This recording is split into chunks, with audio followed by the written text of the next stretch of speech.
Hello friend, I want to tell you about the Skoda Octavia car. Structurally, the Octavia is a compact, because it is based on the same PQ34 floor pan as the VW Golf or Audi A3. This does not change the fact that, due to its 4.5-meter body length, the car was larger than the Alfa Romeo 156 or BMW 3 Series. This did not necessarily translate into space in the back, but the Octavia's trunk is gigantic, 528 liters in the hatchback and 548 liters in the station wagon. In terms of suspension design and ride comfort, the Octavia is no different from classic compacts. There are McPherson struts at the front and a simple torsion beam at the back. On the other hand, Skoda has offered so many engine versions over 25 years of production that almost every customer could find something for themselves. Power from 60 to 180 HP. There were manual and automatic gearboxes to choose from, as well as front-wheel drive or four-wheel drive. You could say that the Octavia offered everything that was available in the C segment at the time. Skoda Octavia-Tour, the last outing, towards the end of production, i.e. from 2005. When the second generation of Octavia was introduced to the offer, the first generation received the Tour add-on. We will focus on this variant. Parallel sales of two generations of the same model is a practice used by some car companies for exceptionally successful and valued cars. Customers still wanted to buy them, although sales have dropped significantly since 2005, by an average of 50%. They have remained at a level of about 70,000 per year. Skoda limited the engine versions for the Octavia Tour so that it would not compete too much with the Octavia 2. And at the same time, the production process was simplified. Of the petrol engines, the naturally aspirated 1.4 MPI, 75 HP, and 1.6 MPI, 102 HP, and the supercharged 1.8T, 150 HP, were left.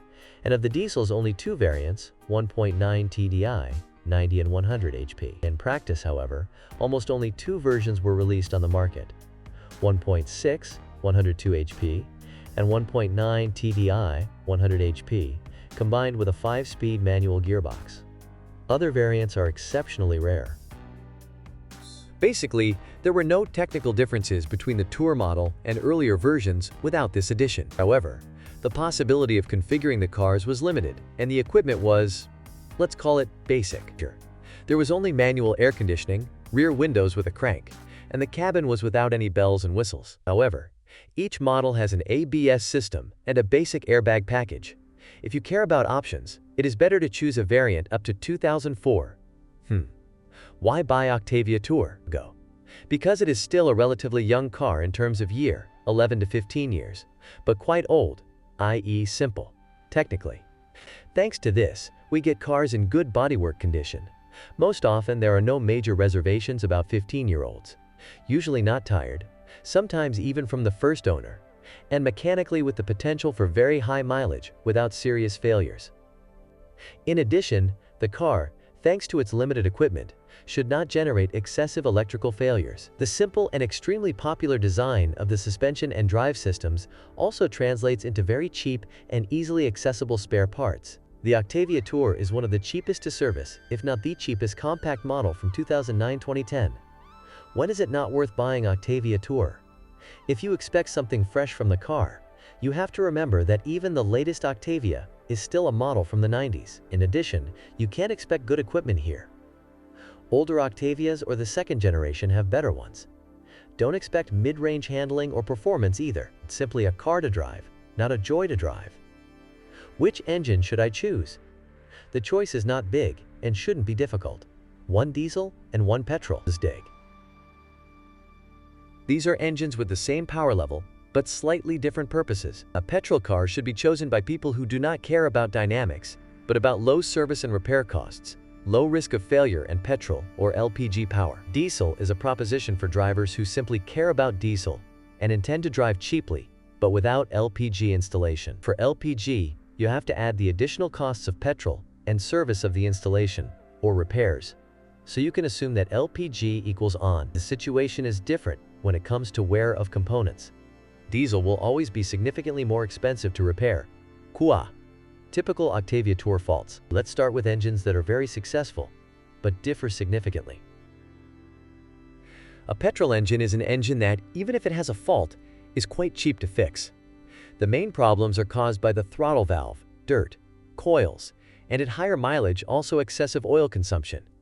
However, not enough to qualify the engine for repair. The engine requires fairly frequent replacement of the timing drive, starting at 90,000 kilometers, and even more severely treated a little earlier. A petrol engine can handle gas supply very well, practically without any problems, if the installation is properly selected and installed. Such an installation is almost a necessity because the engine burns a lot on short distances, and when the driver has a heavy foot, even over 100 kilometers.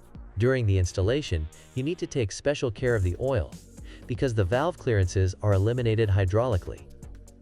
The opposite of a petrol is a diesel. The iconic 1.9 TDI can be economical and noticeably more dynamic, although the catalog acceleration to 100 km per hour is the same for both units, 11.8 s.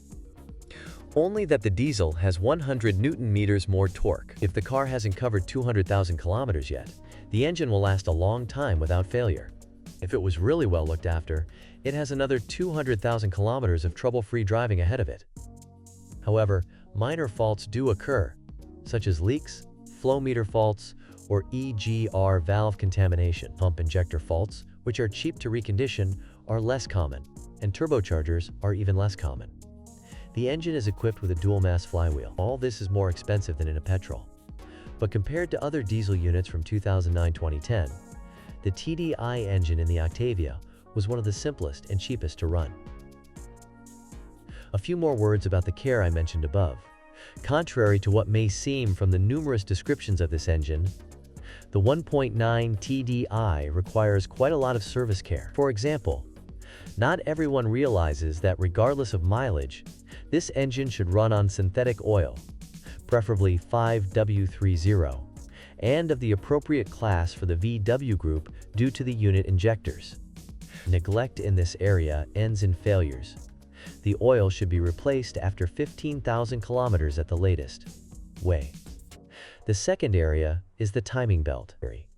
Replacement is recommended every 90,000 kilometers, but with harsh treatment, including short distances, even every 60,000 kilometers. This means that every fourth oil change, you will have to replace the timing belt. If the engine has been neglected in terms of lubrication, the camshaft and bearings and pushers may need to be replaced. Another aspect is the clutch. You can, but it is not worth giving up the dual-mass flywheel because the 5-speed gearbox is not durable enough for this engine. If you additionally burden it with the lack of dual mass, it may not last until the first major engine repair. Apart from the engine and gearbox, the car is generally very durable. For example, the rear suspension, apart from shock absorbers and springs, practically does not require maintenance for about 10 years. After such a time, silent blocks are most often replaced. Corrosion is not yet common in the Tour version, and when it does appear, it is visible. Bonnet, tailgate, wheel arches. The car's floor is quite resistant. It is worth taking care of the shock absorbers and springs, as well as the engine cover, because the Octavia's drive unit is suspended quite low. Unfortunately, this quite often ends in damage to the oil pan. Thanks for listening to me. Don't forget to subscribe to the channel and rate my video. If you know of any problems with this car that I haven't mentioned, be sure to write about them in the comments.